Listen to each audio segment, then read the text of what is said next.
महाकाय सूर्यकोटि समप्रभ निर्विघ्नं कुरु मे देव सर्वकार्येषु सर्वदा।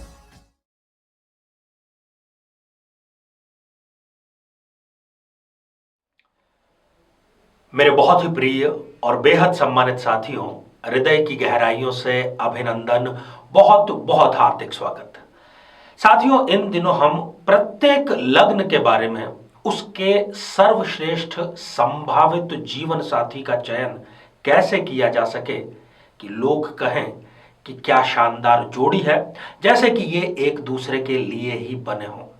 कैसे हम ज्योतिष के माध्यम से इस प्रकार के जीवन साथी का चयन कर सकते हैं, और आज हम चर्चा करेंगे इसी विषय पर, तुला लग्न के जातकों के बारे में। साथियों, कुंडली मिलान एक बहुत ही जटिल प्रक्रिया है, परंतु इसको हम सरल बना सकते हैं। यह जटिल इसलिए है कि कई बार तो हमें समान गुणों वालों का मिलान करना होता है और कई बार हमें विपरीत गुणों वालों का मिलान करना होता है। जहां तक दोनों के जो शौक हैं, हॉबीज हैं, वो तो एक जैसे हों तो दाम्पत्य सुख रहता है, परंतु कई बार स्वभाव जैसे कि गुस्सा यदि दोनों में एक साथ हो तो इस प्रकार का मिलान नहीं करना चाहिए। आमतौर पर केवल गुण मिलाकर के इतिश्री कर ली जाती है, और यही कारण है कि वो कहते हैं कि हमने कुंडली मिला ली और फिर भी हमारे तलाक हो गया। तो मैं उनको यही समझाने का प्रयास करता हूं कि आपने केवल गुण मिलाए, आपने कुंडली का संपूर्ण वैदिक मिलान नहीं किया।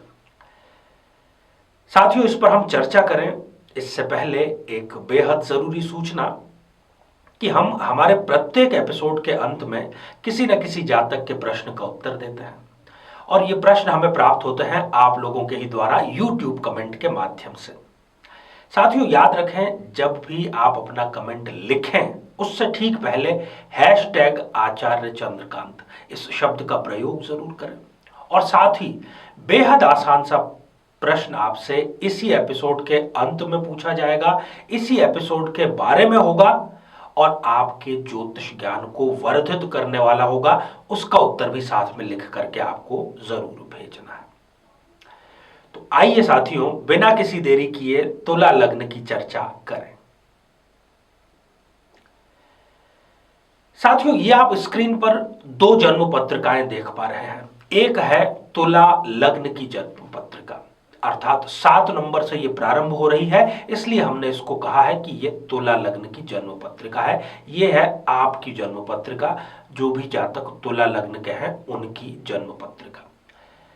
साथियों, जीवन साथी के चयन में सप्तम भाव को देखा जाना, उसका संतुलित होना बेहद जरूरी होता है। और इस कुंडली में सप्तमेश जो है वो है मंगल, अर्थात आपको मकर लग्न या कर्क लग्न या मकर राशि और कर्क राशि, इन जातकों को प्राथमिकता देना चाहिए अपना जीवन साथी बनाने के लिए। कारण यह है कि आपकी कुंडली में, तुला लग्न की कुंडली में सप्तमेश बनते हैं मंगल, और मंगल मकर में होते हैं उच्च के और कर्क में हो जाते हैं नीच के। कहने का अर्थ है, सिद्धांत सिंपल सा है कि कुंडली के सप्तमेश के उच्च या निम्न का लग्न या फिर राशि का आपको चयन करना चाहिए। साथियों, जो तुला लग्न का जातक होता है वो बहुत ही संतुलित निर्णय लेता है, उसका व्यवहार एकदम संतुलित होता है। तो इसको भी एक संतुलित जीवन साथी की जरूरत है। मान लीजिए कि ये तो स्वयं है संतुलित, परंतु यदि इनको कोई ऐसा जीवन साथी मिल जाए जो कि बायस हो, एक तरफ जिसका झुकाव हो। देखिए, हमारी यदि किसी से बहस होती है जीवन में, तो हम कहते हैं कि अब हम इससे संबंध नहीं रखेंगे, बिल्कुल कट ऑफ कर देंगे। यदि इस प्रकार की स्थिति है तो ये एक कोई समझदारी भरा भाव नहीं है।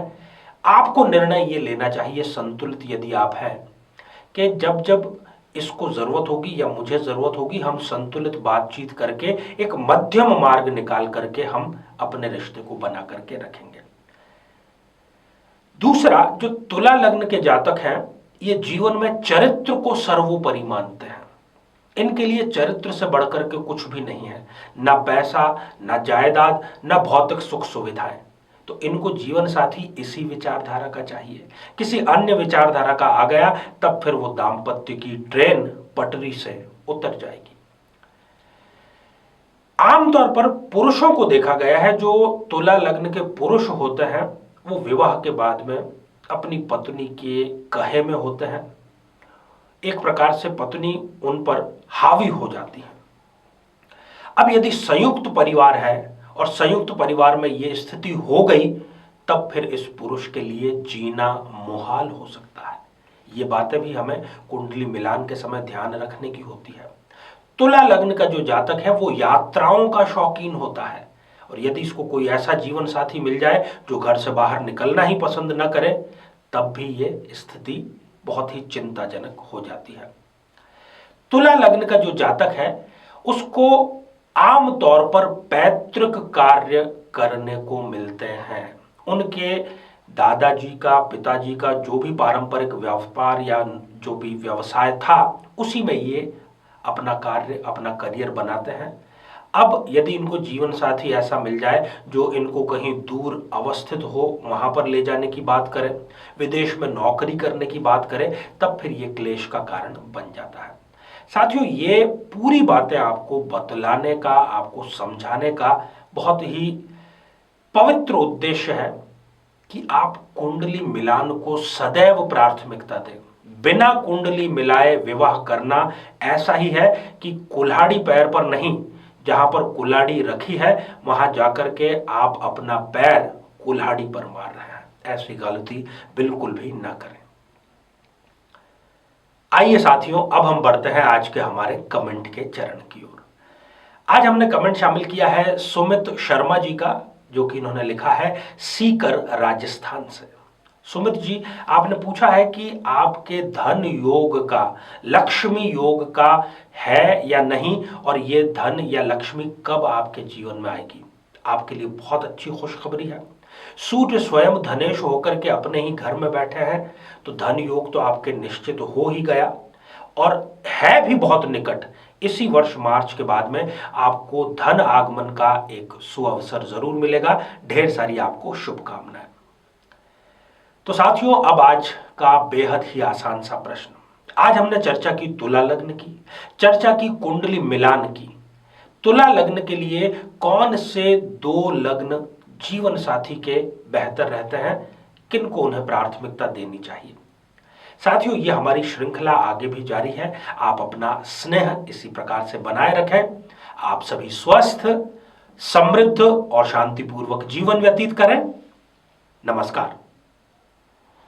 जीवन में किसी समस्या का सामना कर रहे हैं, जैसे कि शादी में देरी होना, पति पत्नी में मनमुटाव या तलाक तक की नौबत आ जाना, संतान का प्राप्त न हो पाना, नौकरी या धन प्राप्ति में बाधा आना, जीवन के प्रत्येक क्षेत्र में किसी न किसी प्रकार की बाधा आना, तो आज ही अपनी जन्म पत्रिका का संपूर्ण विश्लेषण करवाएं और पाएं समस्या से सदैव के लिए मुक्ति।